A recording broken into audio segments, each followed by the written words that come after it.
खुदा बाप आज तरह पवित्र आत्मा इन लोगों की ज़िंदगी में बड़े और अजीब और अचंभे कार्य करें। जितना वचन ये सुने खुदावन 100 गुना फलों को लेके आए। आज ये स्पेशल बाइबल टीचिंग इनकी ज़िंदगी को सेम न रहने दे खुदावन। तेरा पाक रूह इन्हें छुए। तेरे वचन के द्वारा ये हीलिंग, तेरे वचन के द्वारा ये डिलीवरेंस को, तेरे वचन के द्वारा आज सत्यानाश के गड्ढों में से ये बाहर आए, यीशु मसीह के पवित्र नाम में, आमीन। Hallelujah. God bless you all और स्वागत है यीशु मसीह के नाम में आज खुदावंद की प्रेजेंस में स्पेशल बाइबल टीचिंग में। आपको मैं खुशखबरी देना चाहता हूं कि खुदावंद ने 7 वीक्स 7 हफ्ते जो डिलीवरेंस के लिए बोले हैं, कल संडे उसके लिए मैं आपका स्वागत करता हूं चर्च में। आपको बड़े ध्यान से अब वचन सुनना होगा और अब जो परमेश्वर का आत्मा जो हमारे बीच में करने जा रहा है, आपको उन चीज़ों को बड़े ध्यान से समझना होगा। अगर हम बाइबल में देखें तो वचन कहता है कि जब इज़राइलियों ने प्रेयर्स की, और प्रेयर भी कैसे की, जब फिरौन ने उन्हें तंग किया तब उन्होंने प्रार्थनाएं करनी शुरू की। और वचन कहता है कि जब उन्होंने प्रेयर्स की तो परमेश्वर ने मूसा को कहा कि मैं अपने लोगों की दुहाई को सुनकर तुझे उनके पास भेजता हूँ। और बाइबल कहती है परमेश्वर ने मूसा और हारून को भेजा।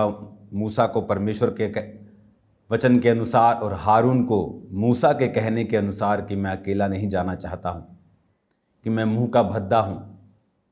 और परमेश्वर ने उसके मुंह के भद्देपन को, थत्थेपन को ठीक ना करके बल्कि उसे हारून दिया। बाइबल कहती वो दोनों राजा के सामने गए और उन्होंने कहा कि परमेश्वर कहता है कि मेरे लोगों को जाने दे। और इस तरह से बाइबल कहती है उनके छुटकारे की शुरुआत हुई। और अगर हम ध्यान से बाइबल को पढ़ेंगे कि जब इज़राइलियों ने परमेश्वर के सामने दुहाई दी, उन्हें मालूम था कि 400 वर्ष बीतने पर परमेश्वर ने कहा था कि मैं अपने लोगों को छुड़ाकर उस देश में भेज दूंगा जहां दूध और शहद की नदियां बहती हैं। पर बाइबल कहती 430 वर्ष होने पर भी परमेश्वर ने उन्हें नहीं भेजा, क्योंकि उन्होंने उस गुलामी में कंफर्ट जोन में चले गए और उन्होंने अपनी भविष्यवाणी के अनुसार प्रार्थना नहीं की। वचन कहता है कि अपनी भविष्यवाणी के अनुसार तू लड़ाई कर। पौलुस कहता है तीमुथियुस को जो भविष्यवाणी तेरे विषय में की गई उसके विषय में निश्चिंत मत रह, तू उसके विषय में अच्छी लड़ाई को लड़। क्योंकि भविष्यवाणी जब होती हैं तो शैतान भी सुनता है, और जब शैतान सुनता है तो वो उस भविष्यवाणी को लटकाने की, दूर करने की या ख़त्म करने की कोशिश करता है। और परमेश्वर ये चाहता है कि आप उस भविष्यवाणी के अनुसार प्रार्थना करें और अपनी ज़िंदगी को उस स्टैंडर्ड के मुताबिक जिए जो वचन कहता है, ताकि वो भविष्यवाणी आपकी लाइफ में पूरी हो सके। भविष्यवाणी क्या है? भविष्यवाणी परमेश्वर का वो इच्छा, परमेश्वर की वो विल, वो मर्जी है जो परमेश्वर आपकी लाइफ में चाहता है, और शब्दों के द्वारा या वचन के द्वारा वो आपको बताता है। वो भविष्यवाणी इंडिविजुअल हो सकती है, किसी को, किसी नबी के द्वारा, किसी दास के द्वारा आपकी लाइफ में बोली गई हो सकती है। वो भविष्यवाणी वचन के जरिए से जो परमेश्वर ने वचन में लिखा है, जिस तरह कि तू सिर ठहरेगा पूंछ नहीं, धर्मी का वंश बचाया जाएगा, तू बच, तेरा घराना बचाया जाएगा, यहोवा के खोजी को किसी भली वस्तु की घटी नहीं होगी, मैं अपने याजकों को उत्तम दूंगा, जो मेरे पिता की सेवा करेगा मैं उसका आदर करूंगा, जो मेरी सेवा करेगा मेरा पिता उसका आदर करेगा। ऐसी भविष्यवाणी जो वचन से लिखी हुई हैं वो भी आपके जीवन में लागू होती हैं।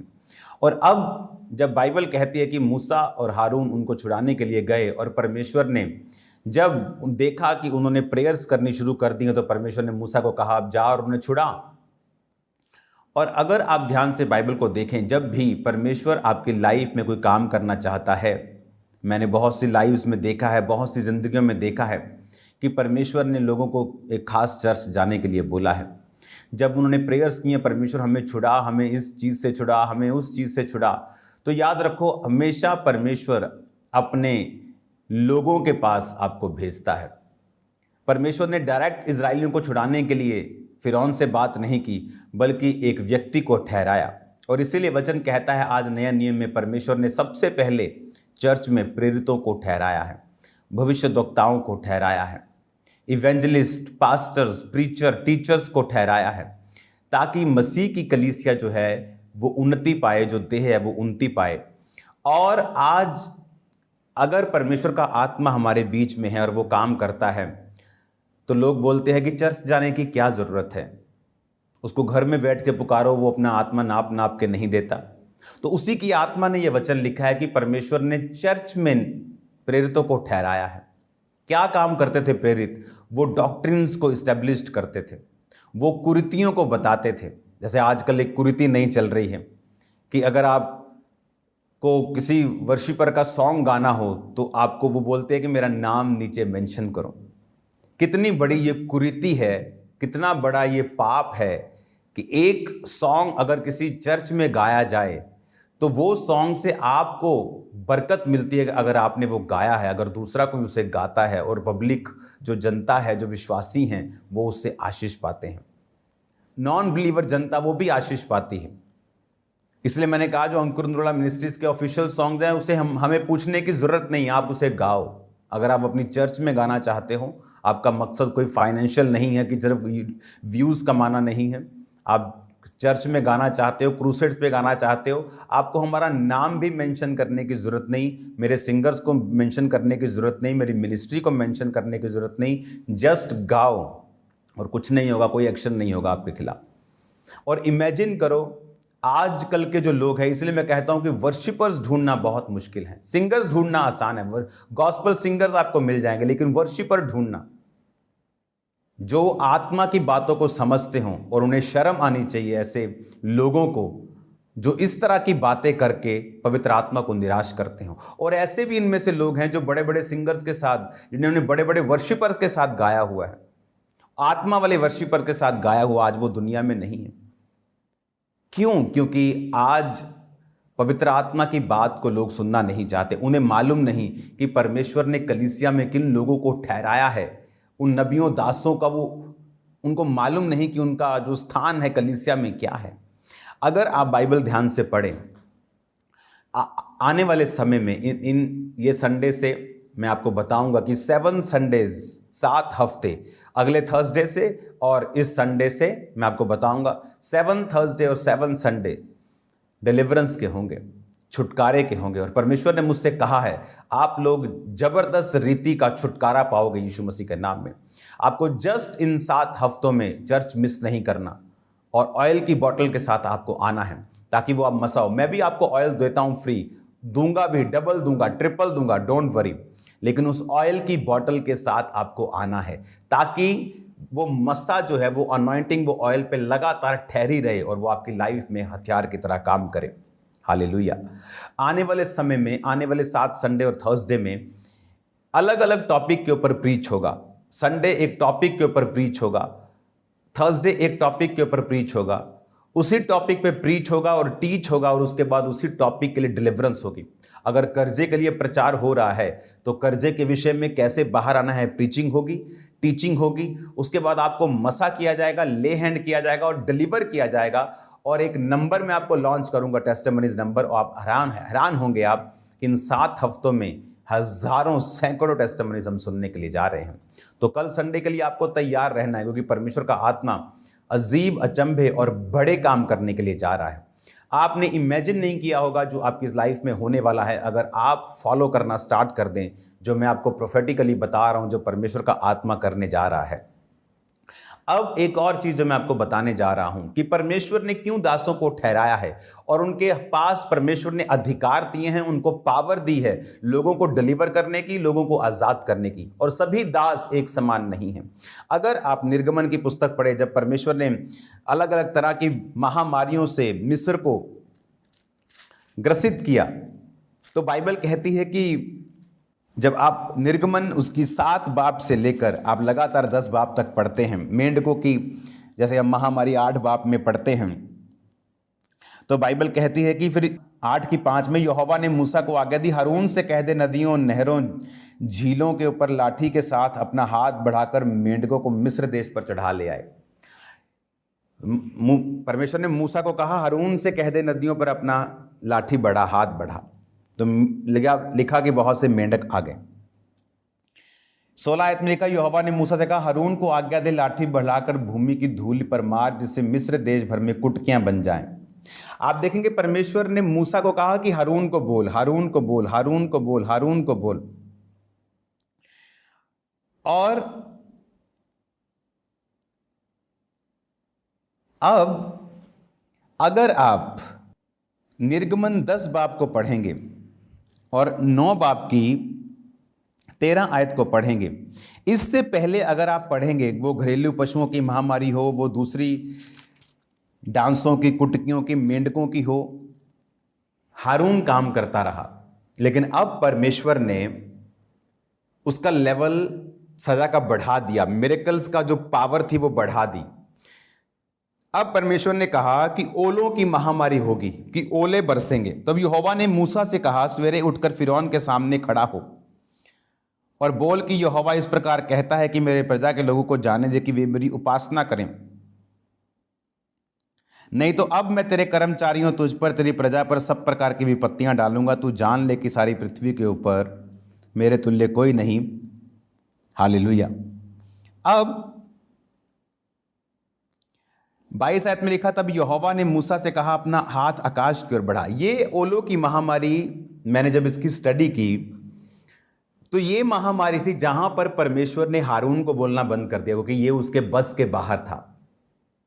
एक मिरेकल था, हारून मूसा भी करते थे, लाठी सांप बन गई, उठाया लाठी बन गई, और जादूगर भी करते थे, पानी लहू बन गया, पानी जादूगर ने भी लहू बना दिया। फिर एक समय आया कि जादूगर उनकी बराबरी करना बंद कर गए, उनसे नहीं हुआ। फिर एक समय आया जब परमेश्वर ने उस लेवल को बढ़ा दिया। आप जानते हैं परमेश्वर ने ऐसा क्यों किया? अगर परमेश्वर डायरेक्ट आकर बोलता कि फिरौन मेरे लोगों को जाने दे, नहीं तो तेरे पहलोठे मर जाएंगे। लास्ट मिरेकल्स कौन सा था? पहलोठे मरने का। मैं जानता हूं अगर परमेश्वर डायरेक्ट आकर उनसे पहला मिरेकल कर देता, पहलोठे मरने का, इजरायली हजारों और लाखों की गिनती में मारे जाते, क्योंकि उनको विश्वास नहीं होता कि ऐसा कुछ हो सकता है।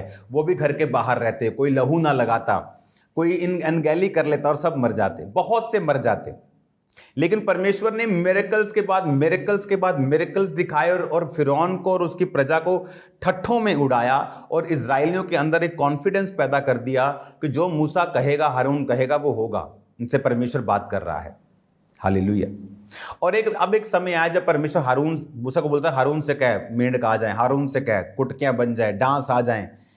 और अब उसके लेवल से बाहर चला गया काम। परमेश्वर ने कहा, मूसा अब तू हाथ बढ़ा कि ओले बरसे। नेचर के ऊपर मूसा का कंट्रोल था।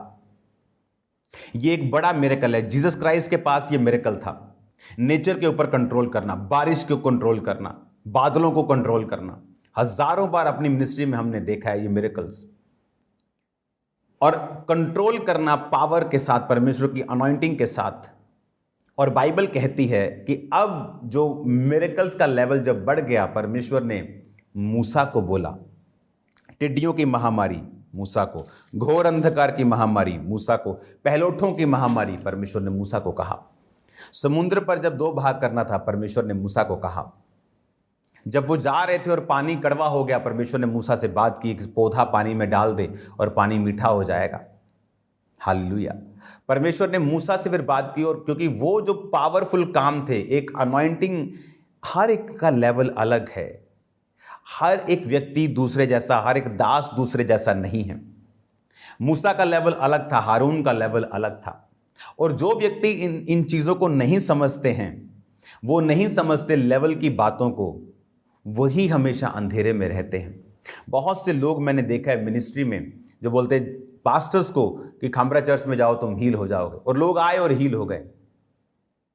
बाइबल कहती जब यूहन्ना के चेलों ने यीशु मसीह को देखा और यूहन्ना को बोलते देखा कि जगत का मेमना है, तो बाइबल कहती यूहन्ना के चेलों को यूहन्ना ने कहा जाओ और उसको फॉलो करो। बाइबल कहती वो जीसस को फॉलो करने लगे।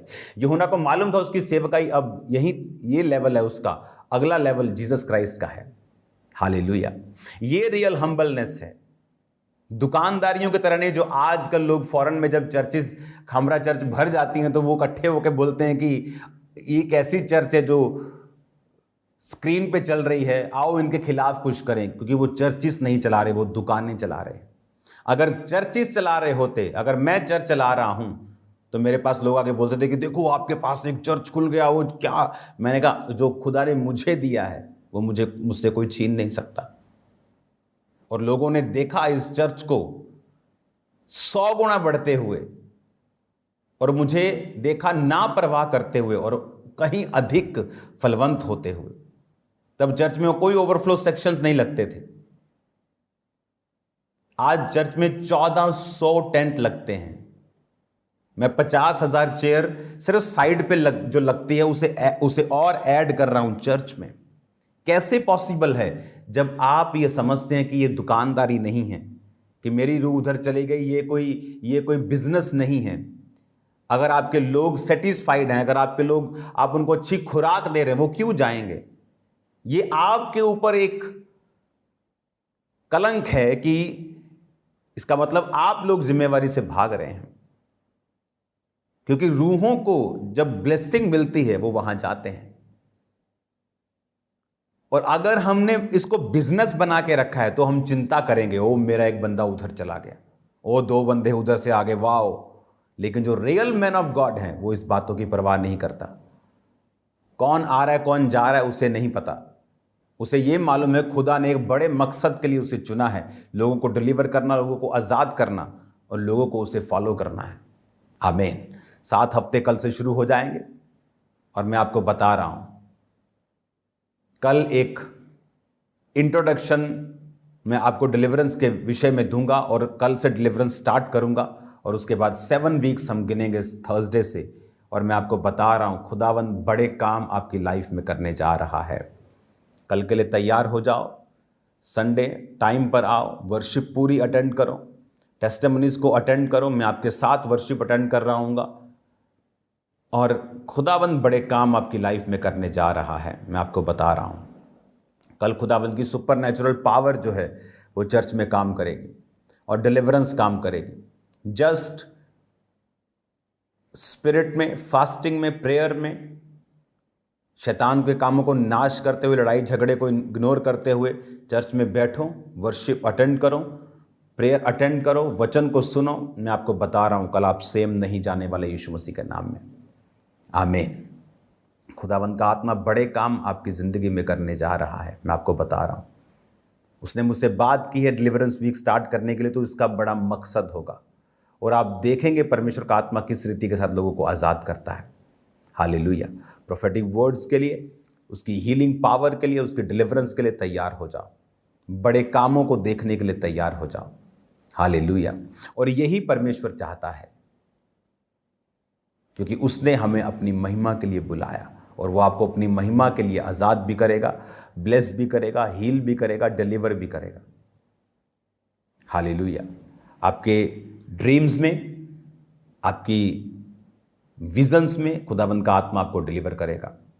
उसके लिए स्पेशल प्रेयर्स स्टार्ट हो चुकी हैं। मेरी पर्सनल प्रेयर में आप होंगे इन 7 हफ्तों में लगातार डिलीवरेंस के लिए। जितने लोग फॉरेन में हैं, अगर आपको विजिट करना है नवंबर दिसंबर, अभी विजिट कर लो। आने वाले इन महीने डेढ़ में आप विजिट कर सकते हैं। बेस्ट टाइम होगा ये आप लोगों के लिए, कि खुदावंद का आत्मा बड़े काम करने जा रहा है आपकी लाइफ के बीच में, आपकी फाइनेंस में, आपकी मिनिस्ट्री में। थर्सडे डिलीवरेंस भी होगी और होली स्पिरिट की फिलिंग भी होगी, क्योंकि पास्टर्स मौजूद होंगे। तो इस थर्सडे से, जो आने वाला थर्सडे है, हॉस्पिटल प्रेयर लाइन थर्सडे नहीं होगी, क्योंकि थर्सडे मैं पास्टर्स को अटेंड करूंगा, क्योंकि चारों दिशाओं से, पूरे वर्ल्ड से पास्टर्स जो हैं हर थर्सडे अटेंड करते हैं, तो उनको मैं ज़्यादा टाइम दे पाऊँ। तो थर्सडे हॉस्पिटल प्रेयर लाइन नहीं होगी, संडे हॉस्पिटल प्रेयर लाइन होगी। और संडे के अलावा जो हॉस्पिटल प्रेयर लाइन के लोग होंगे, मैं उन्हें ट्राई करूंगा रोज़ अपने साथ प्रेयर माउंटेन के साथ जोड़ने की। तो वो सिर्फ 2 दिन नहीं, अब ज़्यादा दिन जुड़ेंगे और प्रार्थना को अटेंड करेंगे और हील होंगे और डिलीवर होंगे और परमेश्वर उन्हें आज़ाद करेगा। हालेलुया। तो तैयार हो जाओ पास्टर्स सभी। थर्सडे आपका दिन होगा यीशु मसीह के नाम में। अपनी सेवकाई आप संडे करके थर्सडे आप अटेंड कर सकते हैं और खुदावंद का आत्मा आपको हीलिंग और आपको डिलीवरेंस और आपको पावर के साथ भर के वापस भेजेगा। तो आप इनवाइटेड है थर्सडे, अगले 7 संडे 7 थर्सडे के लिए, और आप सेम नहीं होंगे यीशु मसीह के सामर्थी नाम में। God bless you all. मैं खुदावंद के हाथों में आपको सौंपता हूं और याद रखो एक चीज, निर्गमन 15 उसके 2 आयत में लिखा, यहोवा मेरा बल और मेरे भजन का विषय है, वही मेरा उद्धार भी ठहरा, वही मेरा परमेश्वर है, मैं उसकी स्तुति करूंगा, मैं उसके लिए निवास स्थान बनाऊंगा।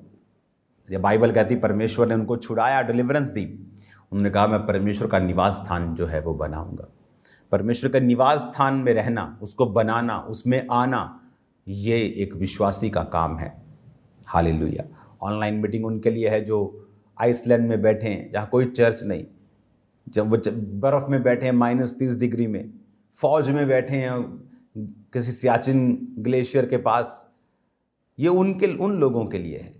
उन लोगों के लिए, आलसियों के लिए ऑनलाइन मीटिंग बिल्कुल नहीं, और खुदावन आपको ब्लेस नहीं करेगा। मैं आपको सच कह रहा हूँ, जो लोग आलस के मारे घर बैठे हैं ऑनलाइन मीटिंग देख रहे हैं, नो, ऑनलाइन मीटिंग किन्हीं और लोगों के लिए है।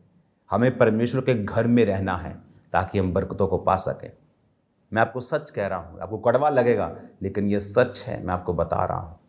अगर आपको ब्लेस होना है, खुदा के घर में होना है। आमीन। God bless you all. खुदावंद आपको बरकत दे। आप सेम नहीं होंगे। कल मैं आपसे मिलूंगा खुदावंद की प्रेजेंस में, खुदावंद की माइटी वर्शिप में, खुदावंद की डिलीवरेंस वाली पावर के नीचे। आप सेम नहीं होंगे। तैयारी के साथ आना। God bless you all.